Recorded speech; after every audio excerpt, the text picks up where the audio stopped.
जय Hind. I hope कि आप लोग अच्छे होंगे।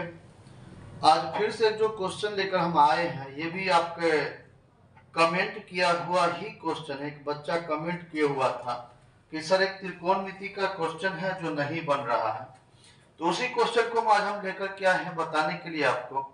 एक और बात हम बता दें कि अगर पहली बार आप फेसबुक पेज पर देख रहे हैं तो फेसबुक पेज को फॉलो कर लीजिए, लाइक कीजिए, शेयर कीजिए, कमेंट कीजिए। और अगर यूट्यूब चैनल पर देख रहे हैं तो यूट्यूब चैनल को सब्सक्राइब कीजिए, लाइक कीजिए, शेयर कीजिए, क्योंकि ये आपके लिए ही हम बता रहे हैं और यहाँ पर किसी भी प्रकार का कोई फी नहीं लग रहा है। और एक एक क्वेश्चन हम बताए थे, हम वादा भी किए हैं, इससे पहले बार भी वादा किए थे, बताए थे। इस बार भी हम वादा कर रहे हैं आपसे कि एनसीईआरटी बुक का एक एक क्वेश्चन हम बताएंगे, जो कि हम क्लास 10th का एनसीईआरटी बुक जो है आपका रियल नंबर खत्म हो चुका है आपका। उसके बाद आपका जो है बहुपद चैप्टर भी खत्म कर दिए हैं। उसके बाद आपका जो दो चर वाला रैखिक समीकरण है उसमें 3.1 3.2 खत्म हो चुका है। 3.3 अभी चल रहा है, उसमें से 2-3 क्वेश्चन और बचा हुआ है। उसके बाद 3.3 के बाद 3.4 भी बताएंगे हम।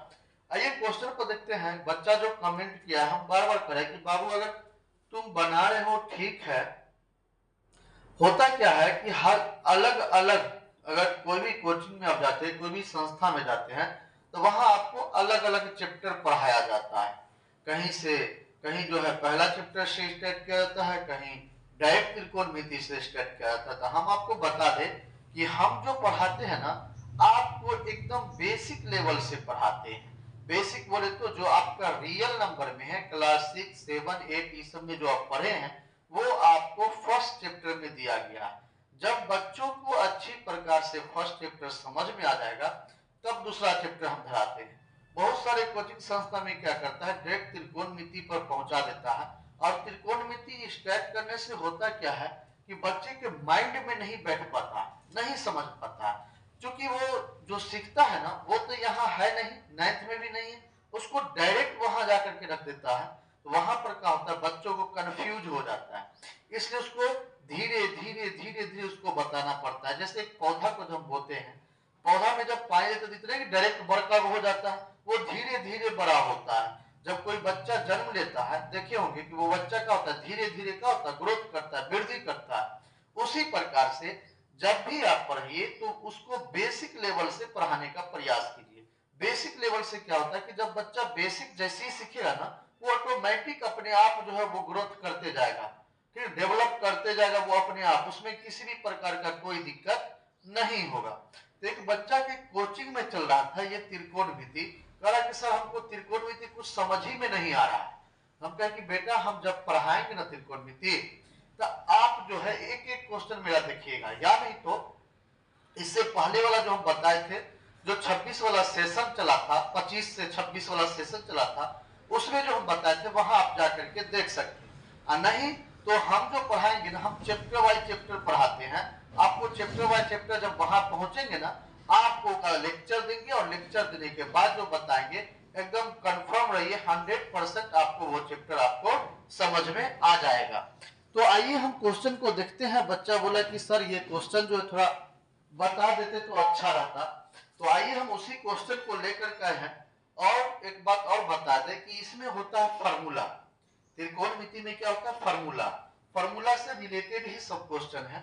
और फार्मूला नहीं आया तो आपको चेंज करने नहीं आएगा, साइन कॉस थीटा का वैल्यू बैठाने नहीं आएगा, याद रखिएगा। तो इसलिए ये चैप्टर से ज्यादा पूछता है क्वेश्चन, इसलिए टीचर भी क्या करता है, सबसे पहले यही चैप्टर को पढ़ाने का प्रयास करता है। ठीक ना। तो आइए क्वेश्चन देखते हैं। क्वेश्चन क्या करा, बोला कि यदि sin 3/4 को cos A और tan A का मान निकाले। वहां आपको जो पूछेगा या तो बोल देगा प्रकलित करने के लिए, या बोल देगा मान निकालने के लिए। दोनों का बताओ बराबर है, सेम है। आपको क्या करना है, मान निकालना। आइए देखते हैं। बोला कि sin 3/4 को cos A और tan A का मान ज्ञात कीजिए। मान लीजिए आप हम एक समकोण, याद रखिएगा सब त्रिकोणमिति में, त्रिकोणमिति जो आपका चैप्टर है इसमें हमेशा जो आपको समकोण त्रिभुज बनेगा।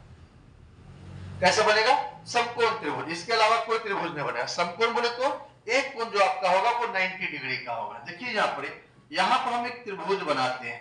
क्या बना लिए? समकोण त्रिभुज बना लिए। कुछ ऐसा इसमें भी है, ऐसा नहीं कि नहीं है जो 90 डिग्री से कम न्यून कोण भी आ जाता है, लेकिन ज्यादातर इसमें समकोण त्रिभुज ही बनेगा, उसको ध्यान में रखिएगा। यहाँ पर हम मान लीजिए कि ये आपका समकोण त्रिभुज हो गया, ठीक ना। ये क्या है आपका? समकोण त्रिभुज। इसका हम नाम रख दिए ए, ये बी हो गया, ये सी हो गया। इसको जो बोलते हैं हम लंब बोलते हैं।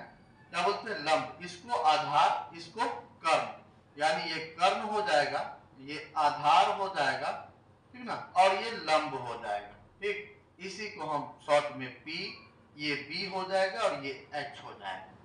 तो आपको यहाँ पर दिया है साइन, इतना दिया, हल लिख देंगे। दिया यहाँ पर साइन 3/4 एल दिया, तो cos A और tan A का मान निकालेगा। साइन का फॉर्मूला होता है P/H। क्या होता है? P/H होता है। तो P आपका ये है, ये और ये H है ना। लंब और कर्ण जो है आपको यहाँ पर दिया हुआ है, आपको निकलना क्या है? देखिए एक और बात ध्यान रखिएगा, P/H जो हुआ, sin थीटा बराबर होता है sin 3/4 यानी P/H। तो P जो H हो गया, तो आपको तो यहाँ पर दिए हुआ है, P भी दिए हुआ है, H भी दिया हुआ है। तो P आपका ये हो जाएगा और H ये हो जाएगा। हमको निकलना क्या है? आधार निकलना है। इसमें क्या निकलना है? आधार निकलना है।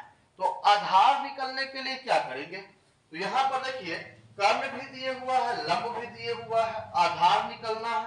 तब आधार जो हम निकालेंगे वो कैसे निकलेगा? आइए यहाँ पर लिखेंगे बी आपको निकलना है। b इक्वल टू लिख सकते हैं यहाँ पर कितना?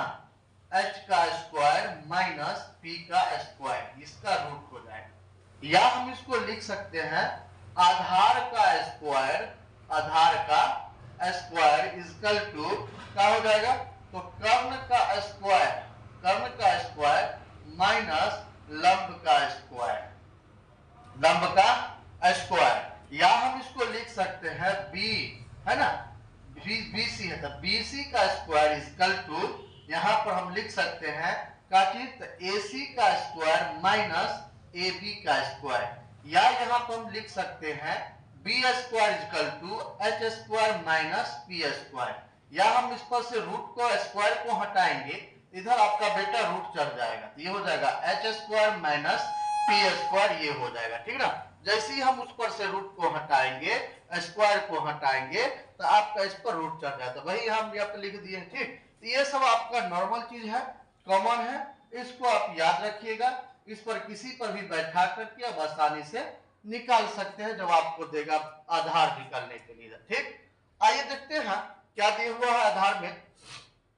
तो b आपको निकालना है, क्या निकालना है? b हो जाएगा रूट अंडर, b का वैल्यू देखेंगे, b h का वैल्यू, तो h आपका कितना है? 4, तो 4 का स्क्वायर अब माइनस हो जाएगा 3 का स्क्वायर, यानी b इक्वल टू हो जाएगा 16 माइनस 9, यानी b इक्वल टू हो जाएगा रूट अंडर, घटा दीजिए, ये बचेगा आपका 7। तो b का वैल्यू आपका कितना निकल गया? रूट 7। b का वैल्यू रूट 7 निकल गया।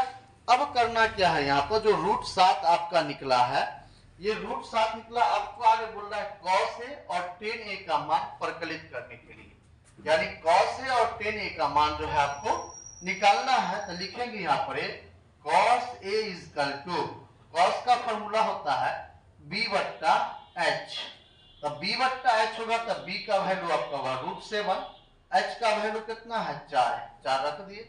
उसके बाद बोल रहा है tan का मान निकालने के लिए, तो tan का फॉर्मूला होता है आपका, tan A का होता है P/B या P/B। P का फॉर्मूला, तो P कितना है? 3 और B आपका है रूट 7। तो आई होप कि आप लोग को समझ में आ गया होगा, क्योंकि इसी प्रकार से ये क्वेश्चन को हम आसानी से सॉल्व कर सकते हैं। बहुत ही अच्छा क्वेश्चन है, बहुत ही हल्का क्वेश्चन और बहुत ही वेरी इंपॉर्टेंट क्वेश्चन है। पूछता है ये क्वेश्चन 2 नंबर में, 2 नंबर और 1 नंबर दोनों में पूछता है, ऑब्जेक्टिव और सब्जेक्टिव दोनों में पूछता है। तो आज के लिए बस इतना ही, धन्यवाद।